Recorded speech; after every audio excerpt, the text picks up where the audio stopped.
Hola, soy Odilus. El día que su madre deslizó un acuerdo prenupcial por la mesa, sonrió y dijo, solo me aseguro de que te vayas sin nada. Y él, mi prometido, se quedó sentado en silencio. Pensaron que yo estaba desesperada, que era prescindible un comodín hasta que llegara el legado real, pero no tenían ni idea. Venía del silencio, pero no me quedé allí. Cuando heredé 29 millones de dólares, sus caras me lo dijeron todo. ¿Alguna vez te preguntas qué pasa cuando la mujer que intentaron borrar se convierte en la que reescribe la historia? Antes de profundizar, dime desde dónde estás escuchando ahora mismo, ¿y alguna vez te han dicho que sepas cuál es tu lugar justo antes de que cambies las tornas? Era un miércoles por la tarde cuando llegó el sobre grueso, de color crema, del tipo de papel de carta que no se usa para enviar una invitación a cenar. La dirección del remitente en relieve dorado ponía, Blanc Hill. Sin nombres de pila, sin rastro de calidez, solo su apellido como si llevara el peso del dinero viejo y de juicios aún más viejos. Lo miré fijamente sobre la encimera de la cocina durante un buen rato, bebiendo café tibio y escuchando el zumbido de mi viejo ventilador de techo en San Antonio. Ya sabía lo que era, una invitación. Cuando finalmente lo abrí, la letra parecía una proclamación de boda del siglo pasado. Estás cordialmente invitada a una velada de celebración formal en la finca Blanc para honrar la unión de nuestro hijo, Thatcher Blanc, y la señorita Odelis Fay. No decía mi compromiso, decía el de nuestro hijo. La diferencia no me pasó desapercibida. Thatcher llamó una hora después, justo cuando salía de una llamada con un cliente.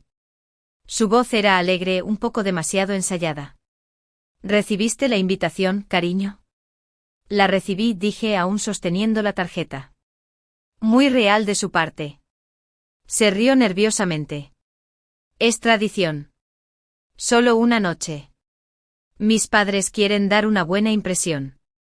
No lo dije, pero ya había estado cerca de ellos lo suficiente como para saber que la familia Blanc no daba impresiones, tomaban decisiones. La tarde siguiente la lluvia de primavera dejó un brillo húmedo en la entrada cuando salí del coche. La finca Blanc parecía sacada de un catálogo de bienes raíces de lujo, setos impecables, una entrada lo suficientemente ancha para caravanas de coches y demasiado cristal para sentirse como un hogar.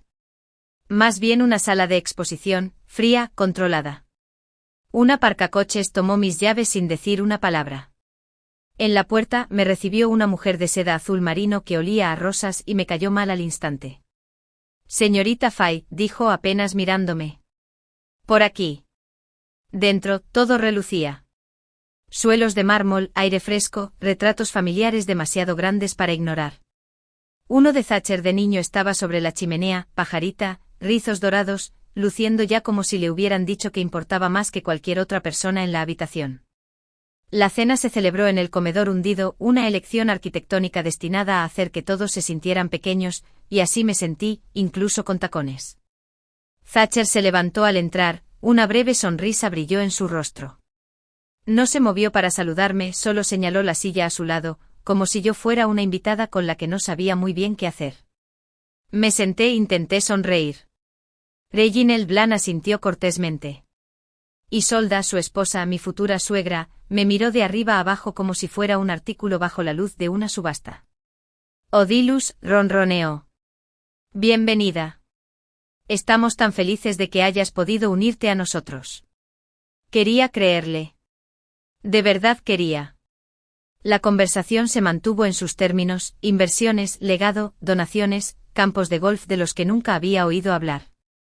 Intenté intervenir una vez, mencionando una clínica comunitaria que mi empresa había ayudado a reestructurar. Isolda parpadeó lentamente. Qué pintoresco, murmuró, levantando su copa de vino. Thatcher estaba inusualmente callado, como un hombre que intenta no respirar demasiado fuerte en su propia casa. Cada vez que nuestras miradas se encontraban, me daba esa media sonrisa apologética, como si eso contara para algo. El postre eran tartaletas de limón, dulces, ácidas y afiladas, justo como ella. Entonces Isolda se levantó. Espero que todos hayan disfrutado de la comida, dijo, dando un suave golpecito a su copa. Pero antes de brindar por la familia, tenemos una pequeña tradición. Debí haber sabido que algo se avecinaba. La habitación cayó en ese silencio expectante que la gente tiene cuando está al tanto de un secreto. Levantó un sobre de terciopelo negro del aparador y lo colocó delante de mí. Solo pedimos que nuestros nuevos miembros de la familia reconozcan una pequeña formalidad, dijo con los labios curvados en una sonrisa que no llegaba a sus ojos. Lo abrí lentamente. Un acuerdo prenupcial. 6 páginas impresas en papel legal grueso. Todos los activos permanecen separados, sin reclamaciones en caso de divorcio, sin participación en el fideicomiso familiar, sin herencia. Nada. Thatcher no dijo una palabra, no buscó mi mano, no negó con la cabeza. Simplemente se quedó quieto con la mandíbula apretada. Todavía estaba procesando cuando deslizó algo pequeño hacia mí. Un bolígrafo dorado. Elegante. Grabado, Thatcher y Odilus siempre. Me lo había dado al entrar, solo un pequeño detalle, había dicho con voz cálida, para marcar el próximo capítulo. Pensé que era romántico. Ahora estaba sentado al lado de un documento legal que me despojaba de cualquier seguridad si las cosas iban mal. Y se esperaba que ese mismo bolígrafo me firmara en el silencio. Lo miré de nuevo. Todavía nada. Ni siquiera un susurro de protesta. Isolda se inclinó ligeramente. Es solo una precaución, querida, dijo. En caso de que las cosas no funcionen. Queremos asegurarnos de que te vayas sin nada de lo que no trajiste. Esa última frase golpeó como una bofetada, vestida de seda y azúcar, pero aún así dolió. Me quedé sentada un largo momento, dejando que el silencio floreciera a mi alrededor. La habitación esperaba. Algunos sonreían con sorna. Uno de los primos de Thatcher bebía su brandy con una mirada de complicidad. Finalmente tomé el bolígrafo, lo giré en mi mano y luego lo coloqué suavemente de vuelta en su caja. No estoy segura de en qué entré esta noche, dije con calma. Pero no se siente como una bienvenida. Me puse de pie. Sin drama, sin gritos, solo con una tranquila certeza. Al dar un paso atrás capté la expresión de Isolda, tranquila, casi satisfecha. Me miró directamente a los ojos y sonrió como si hubiera ganado. No di un portazo al salir, aunque todo mi interior pedía un final ruidoso. Simplemente salí de esa casa, mis tacones resonando contra los suelos de mármol que nunca parecieron dar la bienvenida a la suciedad, o a gente como yo. Cuando llegué a mi coche, las nubes se habían abierto. Una lluvia lenta y constante pintaba rayas en el parabrisas. Me quedé allí un momento con el motor apagado, la mano aún apretando la caja de terciopelo con aquel bolígrafo dorado dentro. Pesaba más de lo que debería, no en onzas, sino en todo lo que ahora significaba. Conduje despacio como si mi mente necesitara que el camino se extendiera. La lluvia trazaba los bordes del cristal. Los limpiaparabrisas iban y venían con un ritmo constante, pero el silencio dentro del coche era más fuerte. Todavía podía escuchar la forma en que Isolda había dicho, para que te vayas sin nada de lo que no trajiste. Como si yo fuera una invitada errante a la que acompañaban educadamente fuera de su barco antes de que zarpara. Lo que me corroía no era solo su voz, era la ausencia de Thatcher. En ese momento el hombre que una vez me apretaba la mano bajo la mesa cuando pensaba que estaba nerviosa durante las reuniones con clientes, había mirado fijamente hacia adelante esta noche, como si mi incomodidad fuera parte de la decoración. Las luces del vecindario se desdibujaron al girar hacia mi calle. La finca Blanc se desvaneció detrás de mí, pero no sentí que me hubiera ido. Esa casa me había seguido, se había aferrado a mi abrigo, se había metido en los espacios entre mis pensamientos. Cuando llegué a mi entrada, dejé el motor encendido un momento más. Había una calma en la lluvia que me hizo dudar, como si tal vez si me quedaba quieta el tiempo suficiente, el mundo volvería a su lugar. No lo hizo. Dentro me quité los zapatos y dejé caer el bolso sobre la encimera de la cocina. La casa olía a lavanda y libros viejos, familiar, mía. Encendí las luces bajas, tomé un vaso del armario y me serví agua que no bebí. Mi teléfono zumbó. Ni siquiera tuve que mirar la pantalla, sabía que era él. Lo dejé pasar. 3 timbres, 4, luego silencio. Pasaron 10 minutos, quizás 12. Luego llegó el golpe. Me quedé quieta. Otro golpe, más firme esta vez. Crucé la sala de estar, me detuve con la mano en el picaporte y abrí. Thatcher estaba allí, empapado, sin paraguas. Su camisa se le pegaba, el cuello doblado, el pelo revuelto. Se veía pequeño, no como el hombre que una vez me abrazó en silencio cuando recibí malas noticias. Parecía alguien que había dejado que el silencio hablara por él y ahora se arrepentía. No sabía que ella te lo iba a soltar así, dijo con voz baja. Yo no. No te apartaste, no lo invité a entrar. Se suponía que era una formalidad, algo legal. Le dije que no lo hiciera así. No escuchó. Apoyé el hombro en el marco de la puerta. Pero no hiciste nada. Tragó saliva. La lluvia goteaba de sus pestañas.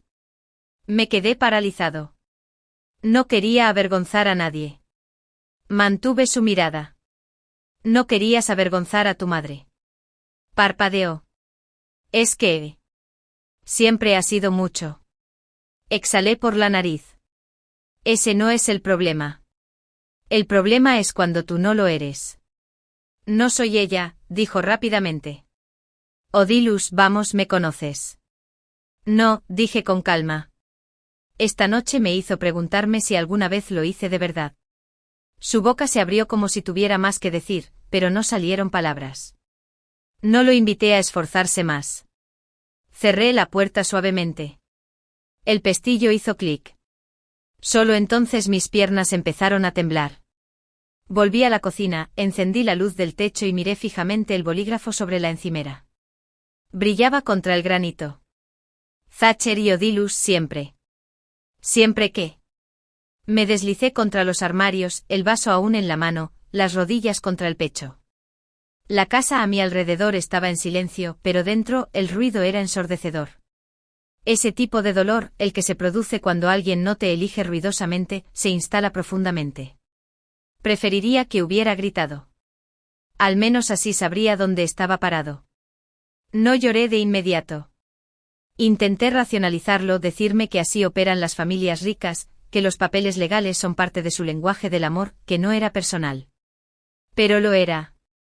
Porque el silencio es personal. El silencio dice, te vi ahogarte y miré. Alrededor de la medianoche me puse de pie, tiré el agua por el desagüe, tomé mi teléfono, pasé por alto su nombre, pasé por alto las llamadas perdidas. Toqué en Mace. Contestó al segundo timbrazo. No lo firmaste, ¿verdad?, preguntó antes de que yo dijera una palabra. No, susurré. Luego mi voz se quebró. Pero ya no sé a qué estoy comprometida. Ella se quedó callada, no el silencio que duele, sino el que escucha. No estás loca, dijo finalmente. Esto no era sobre el amor. Era sobre el control. Una prueba. Una que ni siquiera sabías que estabas haciendo. Me senté en el sofá y cerré los ojos. Mace continuó. Escúchame. He visto a familias como la suya triturar a la gente porque creen que el dinero los convierte en dioses. Pero el dinero no reescribe la decencia. Volví a mirar el bolígrafo. Pensé que él era diferente. Entonces quizás sea hora de que empieces a preguntar a qué están comprometidos, dijo con la voz más aguda. Odilus, no entras en una guerra desarmada. Me llamas por la mañana. Colgó antes de que pudiera responder.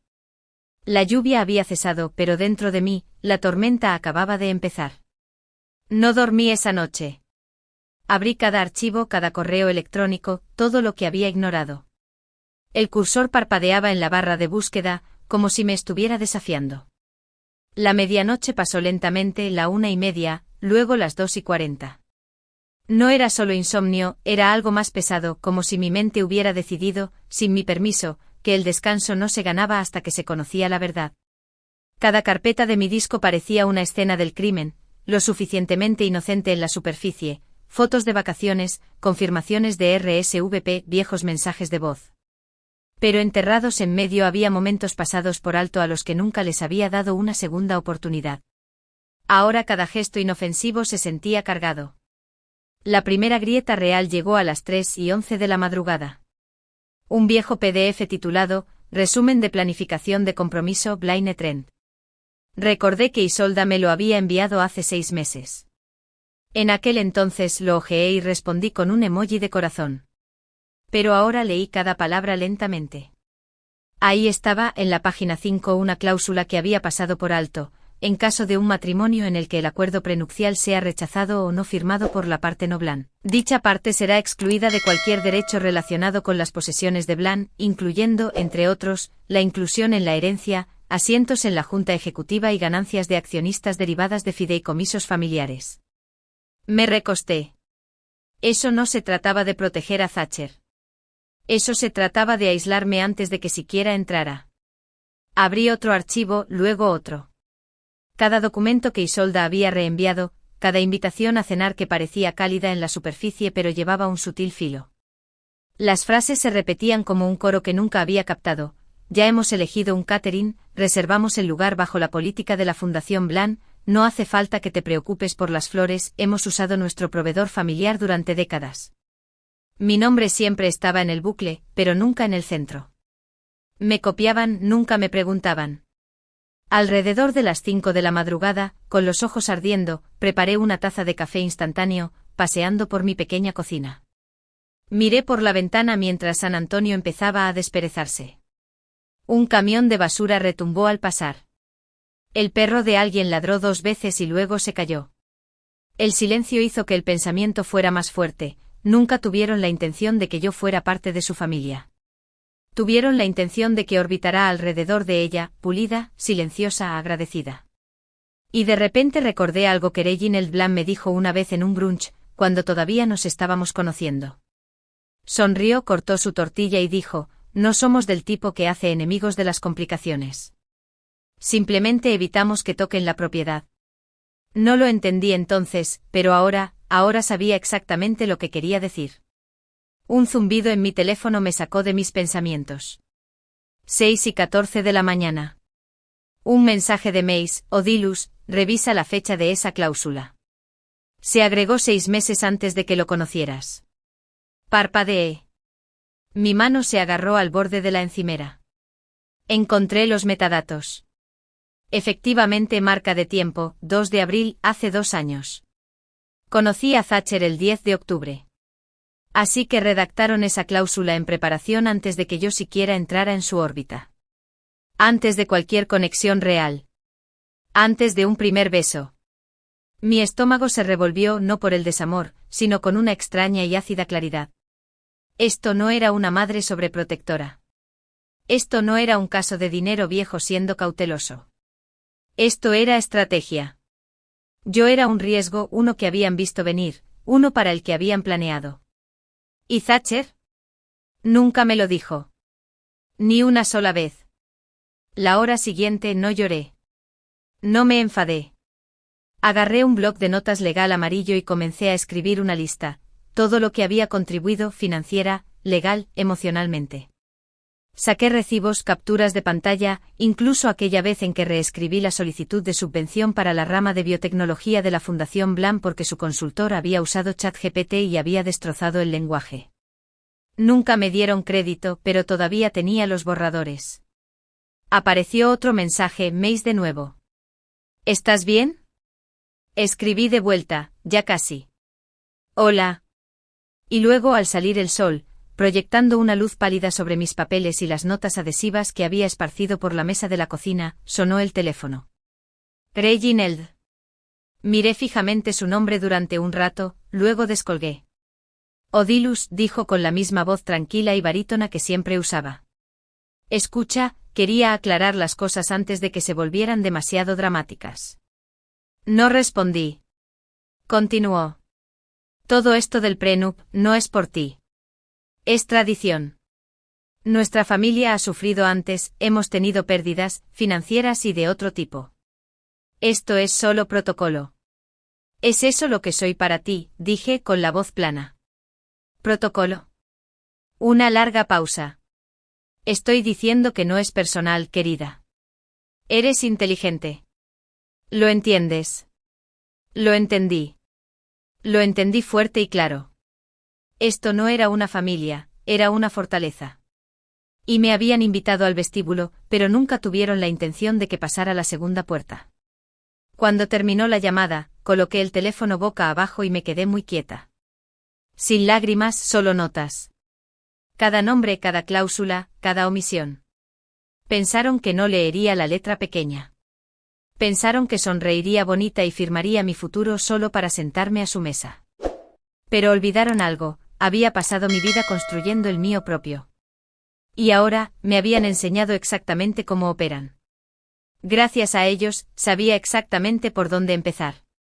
Esa mañana fui directamente al juzgado, y no para obtener una licencia de matrimonio.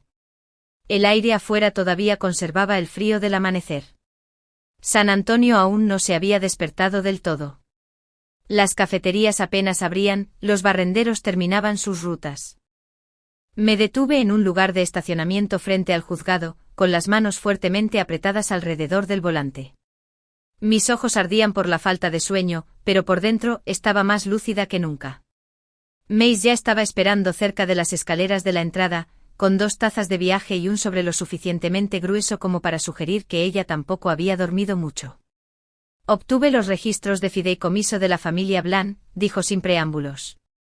¿Querrás sentarte para esto? Dentro el juzgado estaba mayormente tranquilo, solo unos pocos abogados paseando, un par de alguaciles riendo suavemente cerca del ascensor. Encontramos un banco en un pasillo con buena luz y Mace abrió su portátil. Esta cláusula, señaló la pantalla, tocándola con su bolígrafo. No solo estaba enterrada en los estatutos de la fundación. Se presentó 6 meses antes de que conocieras a Thatcher. Archivada por un representante legal vinculado a Isolda Bland. Parpadeé. Espera, ¿estás diciendo que no la redactaron para proteger a Thatcher? ¿La redactaron para ti o Deyus? ¿Antes de que tú estuvieras siquiera en la foto? Este fue un movimiento preventivo.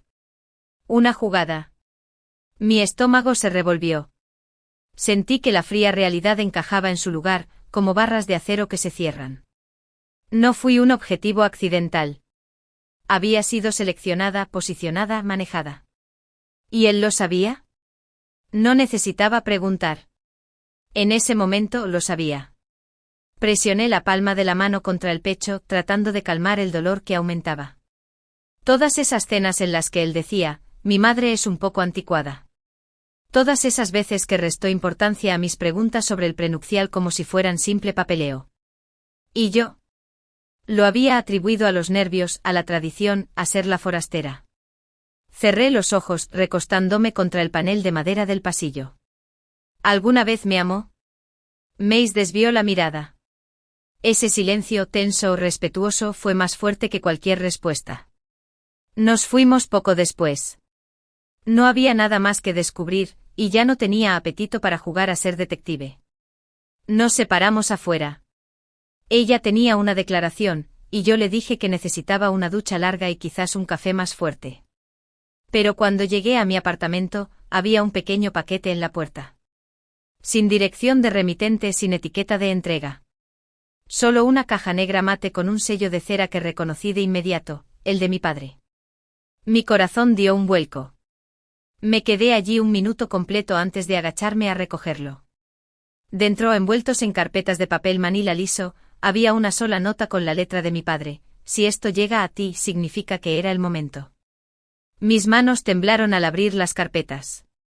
Había documentos oficiales, copias de un testamento actualizado, cartas notariadas y una certificación de fideicomiso procesada a través de un bufete de abogados que no reconocí.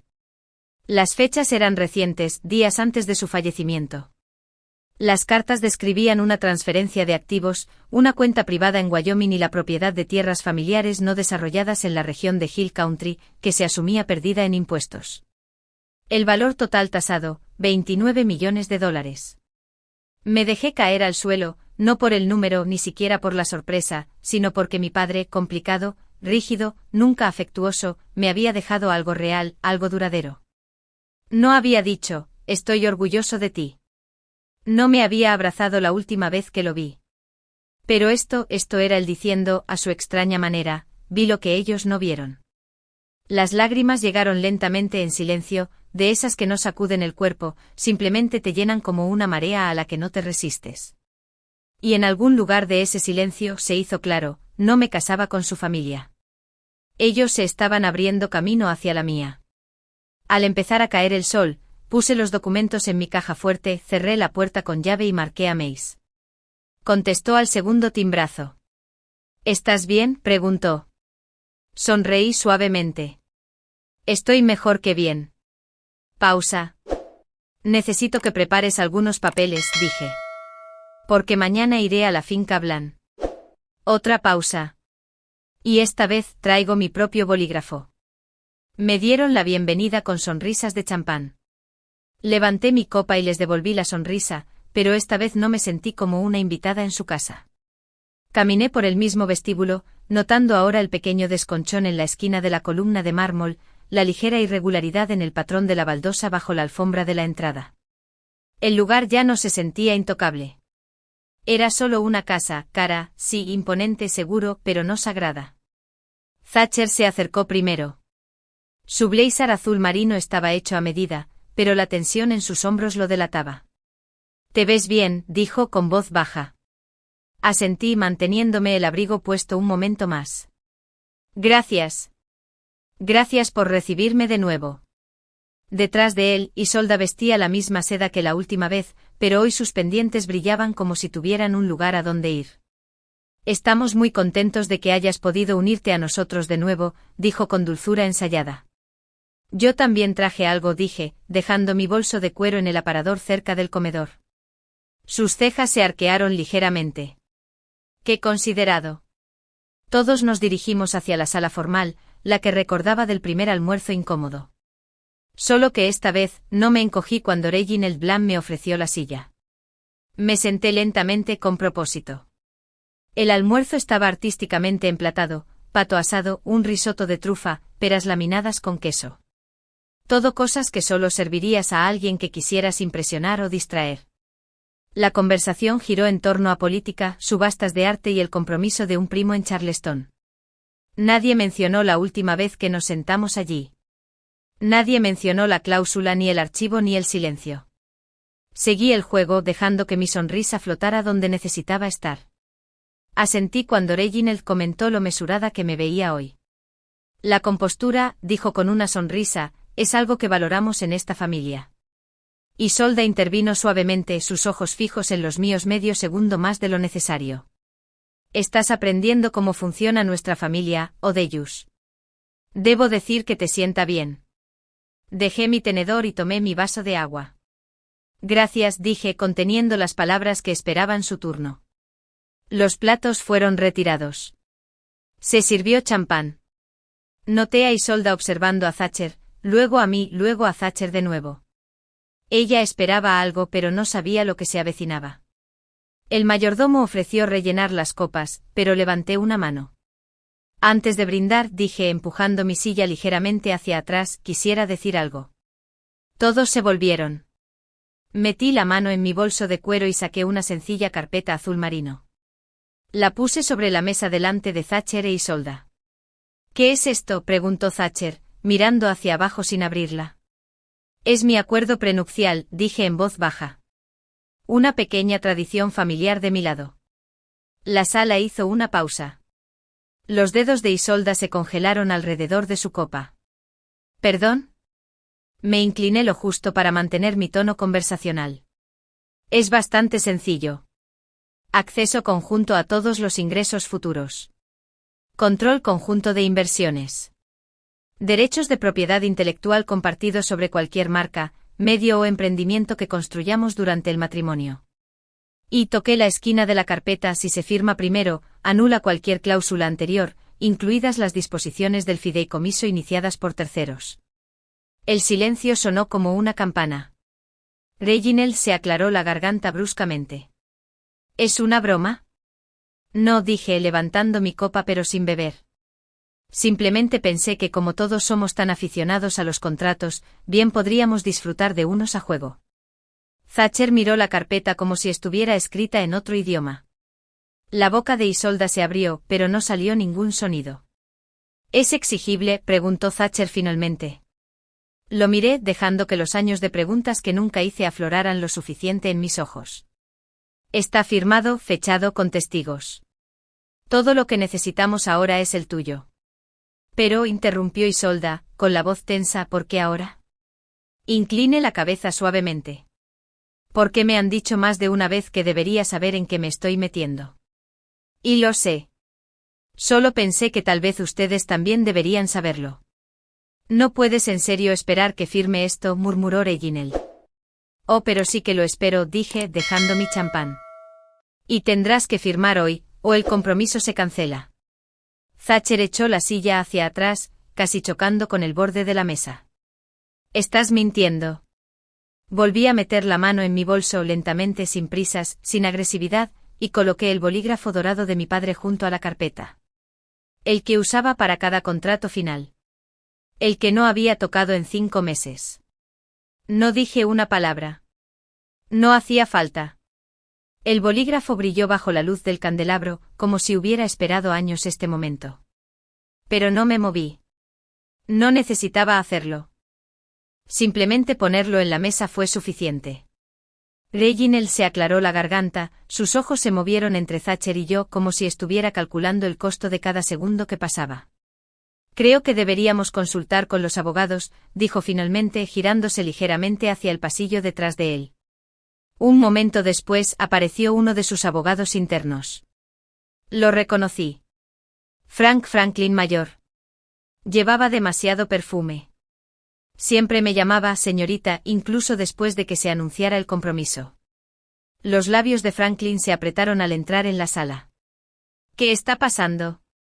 Quiere un acuerdo prenupcial, dijo Reginald. Thatcher se burló. No, está exigiendo que firme su acuerdo prenupcial. No caí en la provocación. Solo una pequeña tradición de mi parte, respondí con los ojos fijos en Franklin. Y antes de que pregunten si está notariado, revisado y anula cualquier borrador anterior no firmado de mutuo acuerdo. Franklin miró a Reginald, esperando instrucciones, pero Reginald no habló. Isolda sí. Esto es absurdo, espetó. No puedes simplemente aparecer y esperar que tiremos por la borda décadas de planificación porque tuviste una buena abogada y un momento dramático. Sonreí. En realidad sí que puedo. Ella abrió la boca de nuevo, pero metí la mano en mi bolso sin prisa, sin agresividad, y saqué un segundo sobre, de color crema, más grueso, con el sello de cera, el escudo de mi padre todavía intacto. Se lo deslicé a Franklin. Esto estaba incluido en los documentos patrimoniales de mi padre, con fecha de 8 meses antes del compromiso. Encontrarán una declaración notariada que confirma mi condición de única heredera de toda la propiedad intelectual bajo el fideicomiso FAI, incluidas las regalías residuales de Blue Silo Holdings. También hice una pausa para hacer efecto mientras Franklin abría el sobre y hojeaba una cláusula: si entro en una unión con otra familia de legado, las posesiones de FAI permanecen protegidas a menos que la otra parte acepte la transparencia total de los activos. De lo contrario, la fusión es nula. Eso incluía acceso a medios, marcas registradas y el nombre. Isolda palideció. Me giré hacia ella, suavizando mi voz.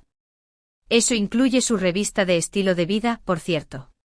La que está intentando relanzar usando mi nombre en la campaña promocional. Parpadeó rápidamente pero no discutió. Franklin desdobló un trozo de papel más pequeño con los bordes envejecidos.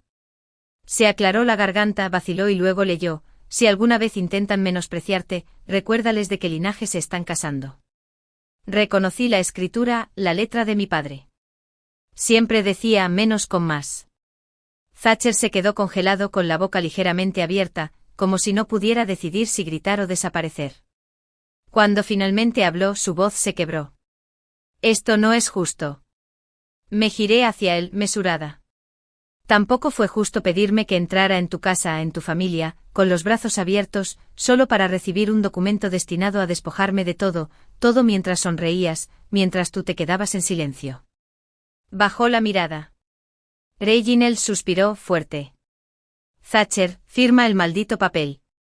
Isolda se sobresaltó como si alguien la hubiera abofeteado. Reginald, no puedes estar hablando en serio. Estoy muy serio, espetó. ¿Querías una alianza Blan? Bueno, aquí está. Pero ya no en tus términos. Thatcher miró el bolígrafo como si fuera a morderlo. Luego, con un temblor casi imperceptible en los dedos, lo tomó, lo hizo clic y firmó.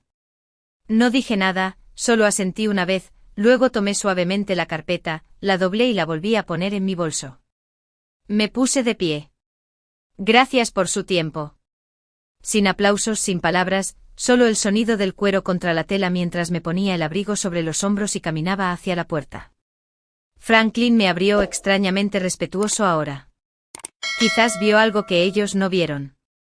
El viento afuera me mordió las mejillas, a finales de otoño, afilado y honesto. Mi coche estaba aparcado al final de la entrada de la finca, pasando la fuente de la que Thatcher una vez bromeó con renovar en mi nombre. Llegué al con pasos medidos, sin prisa. No estaba corriendo. No estaba escapando. Dentro del coche cerré la puerta suavemente detrás de mí. El silencio fue un consuelo que no sabía que había echado de menos. Descansé ambas manos en el volante y me quedé allí sentada. Luego llegó no sollozos fuertes, no el tipo de dolor que te desmorona, solo lágrimas silenciosas, cálidas, constantes, humanas. No todo lo que está roto merece ser reparado, pero a veces merece ser visto. Y yo había sido vista finalmente. No por su conveniencia, no por lo que yo podía ofrecer, sino por el peso de quien era por mí misma. Tomé mi teléfono. 2 llamadas perdidas de Mace y un mensaje de voz. Presioné reproducir. Su voz era baja, sin aliento. ¿Estás sentada? Vas a querer oír lo que Lucy acaba de filtrar. Cerré suavemente la puerta del coche, me recosté en mi asiento y dejé que el silencio me invadiera durante unos largos segundos.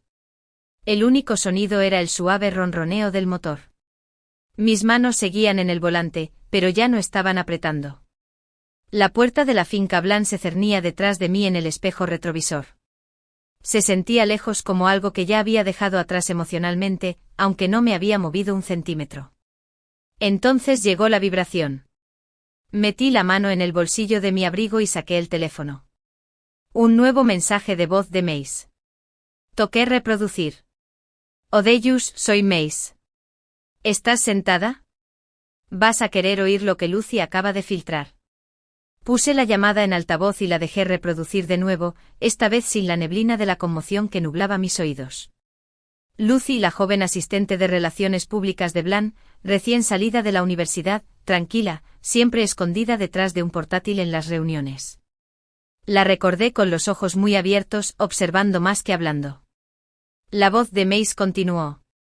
Ella filtró la propuesta interna. La que presentaron a su junta hace 6 meses. La línea de asunto dice, estrategia de fusión matrimonial, posicionamiento del 4º trimestre. ¿Y Odilus? Tu foto está en la diapositiva 3. Mi respiración se entrecortó. Luego exhalé lentamente, deliberadamente, como dejando caer un peso que no me di cuenta de que había estado cargando. No lloré, no tiré el teléfono por el salpicadero como alguien en una película. En cambio, solo susurré a nadie, por supuesto que lo hicieron. Todavía en el coche abrí el archivo que Mace me había enviado. Mi pulgar se desplazó mientras mis ojos escaneaban diapositiva tras diapositiva, gráficos, métricas proyectadas de mejora de marca, borradores de comunicados de prensa. Y allí, en negrita y centrado, utilizar el compromiso estratégico con Odellus Fay, candidata a doctorado. Narrativa de desvalida. Óptica minoritaria fuerte. Posicionamiento para el arco de redención mediática. Me habían escrito como un plan de marketing. Ni siquiera era una prometida. Era una herramienta, un ángulo de diversidad, una oportunidad para una foto, una reestructuración de marca. Dejé caer la cabeza hacia atrás contra el asiento. El techo del coche se veía igual que siempre, pero de repente se sentía demasiado pequeño, como si incluso el aire hubiera estado en el juego. Me reí solo una vez, corta, aguda. Rebotó en el parabrisas y se desvaneció. Pensaron que era una narrativa, dije en voz alta, mi voz firme. Soy un capítulo que ellos no pueden escribir. Tardé un rato en arrancar el coche, quizás 10 minutos, quizás 20. No lo sé. Pero finalmente conduje no a casa, aún no, sino a la pequeña cafetería que Mace mencionó que le gustaba a Lucy, escondida entre una tintorería y una floristería. El lugar olía a croissants calientes y café molido. Era el tipo de lugar que la gente olvida que existe hasta que necesitan un lugar privado para desahogarse. Lucy ya estaba sentada en la mesa del fondo con los brazos fuertemente abrazando su tablet como si esperara que alguien viniera a quitársela. Levantó la vista y ofreció una sonrisa débil. Hola, doctora Fay. Me senté frente a ella y negué suavemente con la cabeza. Odilus está bien. No tenías que arriesgar tu trabajo por mí. Sus ojos se dirigieron a la puerta, luego de vuelta a mí. Ellos usaron tu foto en 6 borradores de campaña diferentes. Uno incluso tenía un boceto de una edición de Vogue. El amor moderno se encuentra con la riqueza del legado. Empujó la tablet hacia adelante. Luego llegaron los correos electrónicos. Decenas de ellos. Cadenas internas del tío de Thatcher, jefes de relaciones públicas, incluso Isolda interviniendo con comentarios como, su historia funcionará de maravilla en el artículo del Times. La vacilación de Thatcher es emocional, no estratégica. Miré fijamente esa frase durante mucho tiempo. Vacilación. No amor. No duda. Solo estrategia. La voz de Lucy rompió el silencio. Lloró cuando se enteró de tu herencia, dijo suavemente. Le dijo a su padre, ahora por fin podemos ser iguales. Esa fue la única vez que lo oí decir algo remotamente genuino. Asentí una vez, luego metí la mano en mi bolso para tomar mi teléfono. Gracias, Lucy, dije, y lo dije en serio. Esto fue más que una filtración. Fue claridad. Bajó la mirada. Te van a culpar a ti. Sonreí suavemente. Déjalos. Salí a la calle y llamé a Mace. Vamos a configurar la cuenta de la fundación hoy, dije, caminando hacia mi coche. Y eliminemos a la finca Bland de todas las listas de asociaciones activas. No quiero que su nombre esté cerca del mío. Mace no hizo preguntas, simplemente respondió, ya está hecho. ¿Y Odilus? Sí. Estoy orgullosa de ti. Esa noche, de vuelta en mi apartamento, me serví una taza de té que realmente no quería y me senté junto a la ventana. Las luces de la ciudad parpadeaban a lo lejos, tranquilas e indiferentes. Me conecté al portal del evento, nuestro sitio web de bodas. En la parte superior había un banner, evento cancelado debido a recientes preocupaciones de privacidad e interferencia de terceros. La familia Bland lamenta anunciar el aplazamiento indefinido de la boda Bland-Fay. Debajo un mensaje de Isolda, sanitizado y vago, implicando que yo había incumplido la confidencialidad. No me inmute. Hice clic en el botón de responder y subí silenciosamente un archivo zip, 27 páginas de correos electrónicos internos, borradores, presentaciones y la diapositiva de portada con mi cara estampada bajo las palabras. Estrategia de reposicionamiento de activos, cuarto trimestre. Luego cerré mi portátil. Sin mensaje, sin pie de foto. Solo la verdad. No me apresuré. Después de subir el último archivo me recosté en mi silla, dejé que el silencio se extendiera por mi apartamento y observé cómo parpadeaba el icono giratorio, luego desaparecía. El paquete completo, las 27 páginas de manipulación cuidadosamente redactada, había sido enviado, no solo al grupo de vigilancia legal, sino a 3 periodistas en los que confiaba, uno del Atlantic, uno del Washington Ledger y el tercero, un viejo profesor convertido en columnista que una vez me había advertido sobre familias como los Bland. Luego, con ambas manos firmes, escribí una declaración pública y la publiqué. No tengo nada que ganar, pero otros merecen saber cuando las familias juegan a ser Dios con reputaciones y amor. Sin hashtags, sin drama. Solo claridad. Tardé 23 minutos en ver la primera alerta, luego 6 más, luego cientos. Los correos electrónicos se habían vuelto virales. Para cuando actualicé la página, tus documentos Bland había empezado a ser tendencia en X. Un clip de TikTok mostraba a una joven resumiendo la presentación de la propuesta frente a una pizarra, como una clase universitaria. Había rodeado las palabras estrategia de fusión matrimonial y subrayado mi foto, preguntando a sus espectadores, ¿te casarías con alguien que te llamó un activo de diversidad? No era solo sorpresa, era indignación. Y ya no se trataba solo de mí. Mi teléfono zumbaba constantemente. Antiguos colegas de los que no había tenido noticias en años me enviaron mensajes para decir, lo siento. Uno incluso admitió, antes pensaba que exagerabas. No lo sabía. Por supuesto, la finca Bland no se quedó en silencio por mucho tiempo. Thatcher publicó un comunicado por vídeo esa noche. Llevaba un blazer azul marino impecable sin corbata, de pie frente a la chimenea de la casa de su familia en los Hamptons. Su voz tenía ese tono suave y medido que su madre le había enseñado, cuidadosamente ensayado. Nunca quise herir a nadie. Creí en el amor, y todavía creo. Esta situación es complicada. Pido privacidad mientras nuestras familias navegan por este momento difícil. No me mencionó ni una sola vez, ni por mi nombre. No respondí. No hacía falta. Porque la siguiente ola llegó. Para la medianoche los patrocinadores empezaron a retirar su dinero de la Fundación Blan. Una iniciativa contra el cáncer infantil se distanció con un comunicado de prensa firme. Una de las principales marcas de moda canceló una colaboración de larga data con Isolda. Por la mañana, ella había renunciado a sus puestos en la Junta, citando públicamente problemas de salud. ¿Y uno de los senadores estatales que había aparecido en la presentación de Relaciones Públicas? Abrió una investigación preliminar sobre cabildeo no divulgado a través de relaciones personales. No solo habían jugado a ser Dios con mi vida, intentaron jugar a la política con la mía también. Esa tarde me quedé en la oficina. Mace me trajo un sándwich y un té caliente. No dijo mucho, solo encendió 2 velas cerca de la ventana y se sentó frente a mí. No me sentí triunfante. Me sentí tranquila. Observé el suave parpadeo de la luz de las velas contra el alféizar de mármol y finalmente dejé que mis hombros se relajaran. La miré y dije en voz baja, no es venganza. Es exposición. La verdad no es cruel. Simplemente llega tarde. Extendió la mano, me apretó la mano una vez y asintió. Eran poco después de las 8:30 de la tarde cuando me senté de nuevo en mi escritorio. Abrí la carpeta etiquetada boda.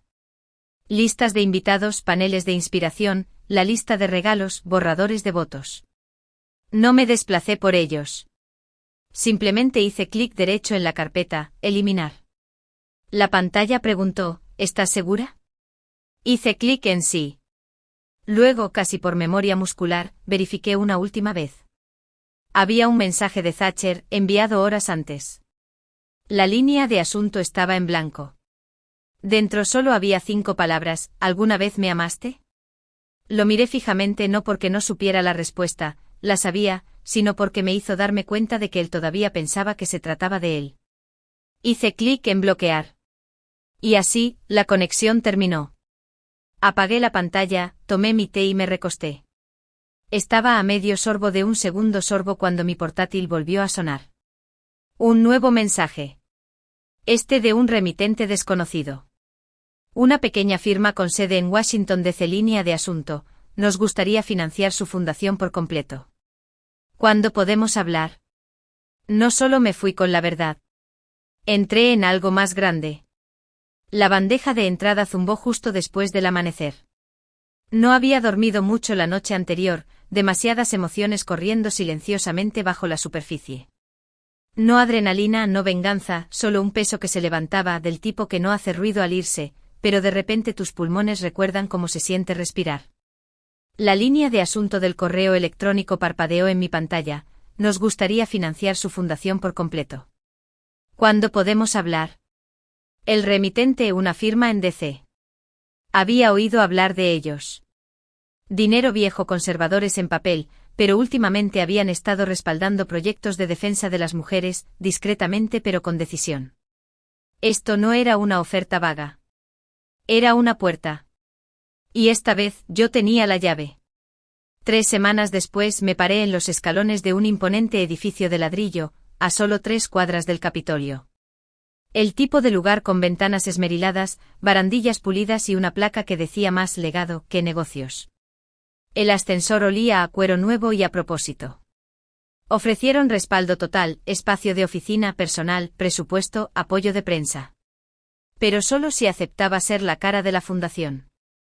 Les di una frase, una condición, no más branding de mujeres como rotas o valientes. No representamos nuestro dolor. Financiamos sus voces. No hablamos por encima de ellas. Estamos a su lado. Silencio. Luego asentimientos. Y así comenzó la iniciativa Marin, nombrada en honor a la mujer que me había criado cuando el resto del mundo me encontraba inconveniente. Mi abuela Marin solía poner semillas de flores silvestres en la palma de mi mano y decir, no necesitas gritar para cambiar un lugar. Simplemente florece donde nunca esperaron que lo hicieras. Ahora su nombre estaba grabado en el cristal de nuestra pared de entrada. La primera campaña. Mi propia historia. La llamamos El costo de una firma, una docuserie digital que rastrea cómo los contratos familiares, financieros, emocionales, reputacionales encadenan a las mujeres a un silencio aceptable. No me inmuté. Ni cuando salió el primer artículo. Ni cuando se colocó la primera valla publicitaria frente a un salón de eventos propiedad de Blan en Atlanta. Ni cuando mi foto apareció en el New York Times bajo el titular, La mujer que se negó a ser comprada, y compró de nuevo su voz. No respondí cuando Reginald Blan emitió su disculpa cuidadosamente elaborada en la Radio Nacional. Lamentamos profundamente los errores de juicio privados que se hicieron públicos, dijo. Su voz tenía ese tono tranquilo de banquero, como un hombre que ofrece descuentos después de una tormenta de relaciones públicas, no remordimiento. Isolda renunció a todos sus puestos en la Junta, citando estrés médico. Thatcher desapareció sin prensa, sin tweets, sin comunicados, solo silencio, el mismo tipo que una vez usó como una cuchilla. No busqué nada de eso. La verdad ya tenía piernas. No necesitaba las mías. Una noche la oficina estaba vacía, el personal de limpieza se había ido. Mis tacones resonaron suavemente en la madera pulida mientras cruzaba hacia mi sala de esquina. Ventanales del suelo al techo enmarcaban el Capitolio, bañado por la luz del crepúsculo. Me serví una pequeña copa de vino tinto, dejé que el silencio se extendiera. Luego abrí el cajón inferior del mueble detrás de mi escritorio, saqué una fina carpeta de cuero. El acuerdo prenupcial original. Mi nombre escrito en mayúsculas. Cláusula tras cláusula que deletreaban como el amor se había reducido a condiciones, a estrategias de salida, al miedo de alguien a mi independencia. Abrí otro cajón. Dentro había una etiqueta de metal que decía lecciones cerradas. Deslicé la carpeta, cerré el cajón y lo bloqueé. Al otro lado de la habitación, mi computadora sonó. Un mensaje de él. Thatcher. 5 palabras, ¿alguna vez me amaste? Lo miré fijamente y por primera vez no sentí nada. Ni rabia, ni nostalgia, ni dolor. Solo una clara y nítida conciencia de que ya había respondido a esa pregunta con cada paso que había dado para alejarme de él. Hice clic en bloquear.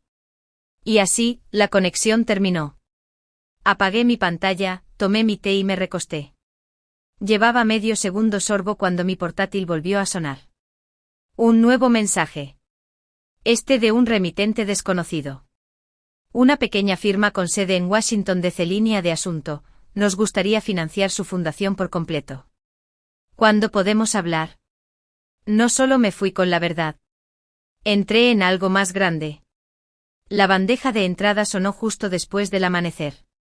No había dormido mucho la noche anterior, demasiadas emociones corriendo silenciosamente bajo la superficie. No adrenalina, no venganza, solo un peso que se levantaba del tipo que no hace ruido al irse, pero de repente tus pulmones recuerdan cómo se siente respirar. La línea de asunto del correo electrónico parpadeó en mi pantalla. Nos gustaría financiar su fundación por completo. ¿Cuándo podemos hablar? El remitente, una firma en DC. Había oído hablar de ellos. Dinero viejo, conservadores en papel, pero últimamente habían estado respaldando proyectos de defensa de las mujeres, discretamente pero con decisión. Esto no era una oferta vaga. Era una puerta.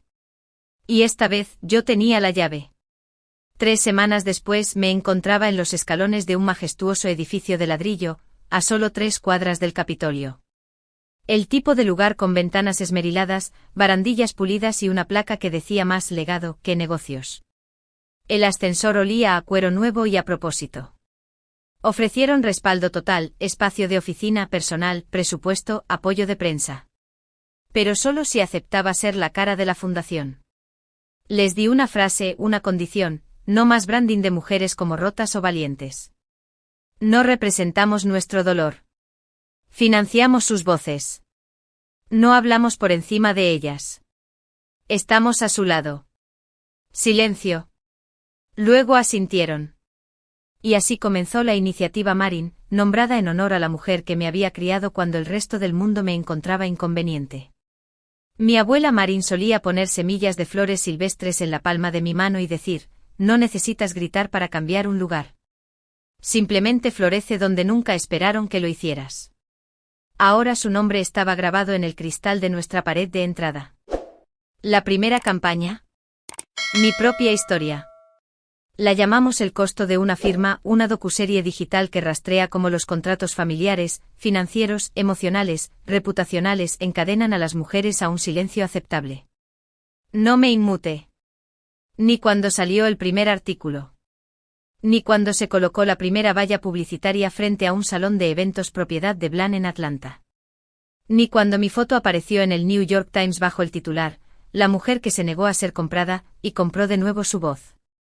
No respondí cuando Reginald Blan emitió su disculpa cuidadosamente elaborada en la Radio Nacional.